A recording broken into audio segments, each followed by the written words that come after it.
Assalamualaikum warahmatullahi wabarakatuh. Alhamdulillahi rabbil alamin allazi an'ama alaina bi ni'matil imani wal ihsan. Allahumma salli wa sallim ala sayyidina Muhammadin wa ala alihi wa sahbihi ajma'in. Alhamdulillah, pada kesempatan kali ini di edisi new normal pandemi COVID-19, kita semua, khususnya di negara kita yang tercinta, Indonesia ini mengalami musibah yang sangat luar biasa, kedatangan penyakit COVID-19. Namun kita sebagai orang tua tidak boleh memutus pembelajaran kepada anak-anak kita, baik itu pembelajaran formal maupun agama.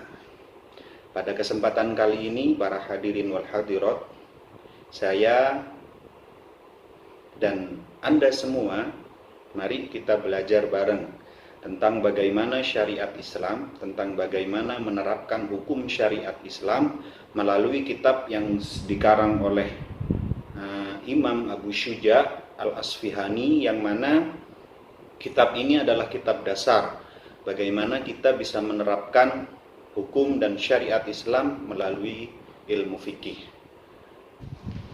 Hadirin wal hadirat rahimakumullah, untuk yang bab pertama kali di sini diterangkan kitab yang menerangkan beberapa hukum bersuci. Karena bersuci ini itu adalah pokok dasar kita beribadah kepada Allah Subhanahu wa taala. Tanpa bersuci, semua ibadah kita bisa menjadi fatal, semua ibadah kita bisa menjadi tidak sah di mata Allah Subhanahu wa taala. Baik, para hadirin, saya akan bacakan sedikit. Baik, para hadirin wal hadirat rahimakumullah, kitab Fathul Qorib atau kitab yang disebut dengan Takrib ini di bab pertama menerangkan tentang bersuci. Kenapa di bab pertama ini menerangkan tentang bersuci? Kalau kita beribadah kepada Allah Subhanahu wa taala, pokok dasar kita, syarat wajibnya semua ibadah kepada Allah Subhanahu wa taala, mulai dari sholat dan lain sebagainya, itu syarat wajibnya adalah kita melakukan bersuci yang benar. Namun sekarang di zaman yang modern ini, mungkin banyak kaum pria dan kaum wanita belum mengetahui secara real, secara kaidah kitab yang kuno maupun yang modern. Nah, di kitab Fathul Qorib ini, bab yang pertama yaitu menerangkan tentang hukum-hukum bersuci. Kitabut Taharati al-miyahul lati yajuzut tadhiru biha sab'un yahin ma'us samai wa ma'ul bahri wa ma'un nahri wa ma'ul bi'ri wa ma'ul aini wa ma'us salji wa ma'ul bardi wa ma'ul bardi. Nah, kitab ini menerangkan tentang bersuci. Adapun beberapa air, al-miyahul lati yajuzut tathhir biha, air yang boleh digunakan untuk bersuci itu ada 7 air. Air yang pertama yaitu air yang turun dari langit atau air hujan. Yang nomor 2 adalah air laut, air yang asin, air laut. Wa ma'un nahri, wa ma'un nahri itu air sungai. Wa ma'ul bi'ri, dan air sumur. Juga wa ma'ul aini, air yang keluar dari bumi atau sumber. Wa ma'us salji, air es, dan wa ma'ul bardi, air yang dingin. Lanjutnya, summal miyahu ala arba'ati aksamin.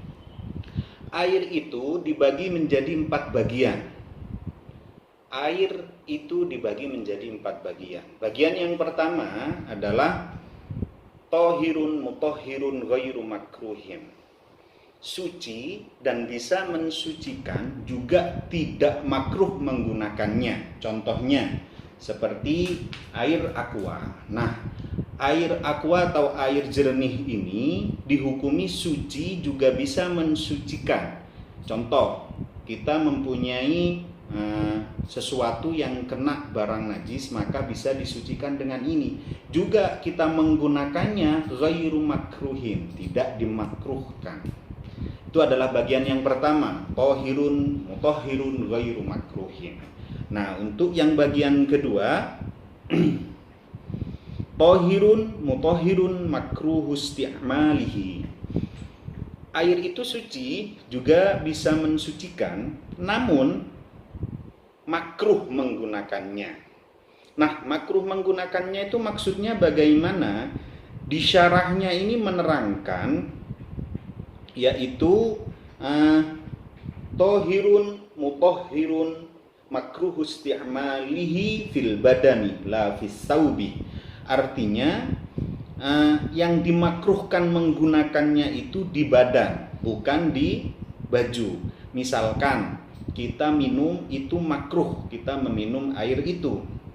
Namun kalau untuk mensucikan baju itu tidak makruh. Air apa itu? Al-ma'ul musyammasu, air yang sudah kena terik matahari.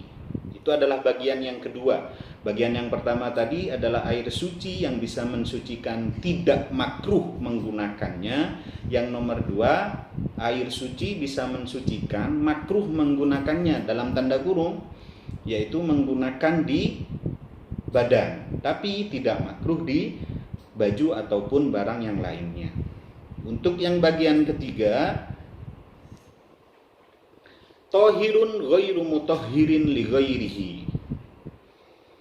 Air itu suci, tapi tidak bisa mensucikan sesuatu yang kena najis. Jadi air itu suci. Contohnya air apa? Yaitu air al-ma'ul musta'malu, air yang sudah dipakai. Contohnya begini ya. Ini air, kita mensucikan, misalkan ada barang ini. Ini kena barang najis, kita mensucikan ini. Nah, air yang jatuh ini namanya air yang suci, namun tidak bisa mensucikan sesuatu lagi. Itu adalah air mustakmal atau yang sudah dipakai. Atau apa? Wal mutaghayyiru bima khalatahu minat thahirati. Atau air yang berubahnya itu disebabkan dengan perkara yang suci. Contohnya air aqua, di dalamnya ada pewarna atau ada apa, akhirnya air aqua yang jernih ini berubah jadi warna hijau misalkan. Nah, itu termasuk air suci tapi tidak bisa mensucikan. Begitu. Untuk bagian yang keempat, ini adalah bagian yang terakhir. Bagian yang keempat adalah wa ma'un najisun, air yang sudah dikatakan najis. Apa itu air najis? Wa huwa alladhi halat fihi najasatun wa huwa dunal qullataini aw kana qullataini fataghayyaru. Nah, air yang najis itu air yang sudah dijatuhi sesuatu yang najis. Contohnya, karena di sini medianya hanya aqua, maka kita pakai aqua saja. Misalkan, nah, aqua ini dijatuhi, contoh aja, kotorannya cicak masuk ke dalam ini, maka air ini dinamakan air najis. Artinya kalau air najis sudah tidak bisa dipakai apa-apa. Begitu. Nah, ada lagi air di kamar mandi atau yang di bak mandi kita, air yang kurang dari 2 kula. Nah, 2 kolah itu bagaimana? Ada ukurannya sendiri. 1 kolahnya berapa, 2 kolahnya berapa. Atau air yang sudah masuk 2 kolah, namun air itu berubah. Contohnya kita mempunyai bak mandi yang ukurannya 2 kula. Namun kita mencuci baju sampai dicipratilah bak mandi tersebut. Maka nanti bak mandinya berubah, air yang di bak mandi berubah, maka itu dinamakan air yang najis. Adapun wal kullatani khamsumi'ati ritlin bil Baghdadi takriban fil asahi. Adapun ukuran 2 kula itu menurut Baghdad ya, yaitu 500 ritel. Kalau di Indonesia kan, tadi saya coba membuka di sesuatu dan di buku-buku referensi yang lainnya, itu sekitar 270 liter.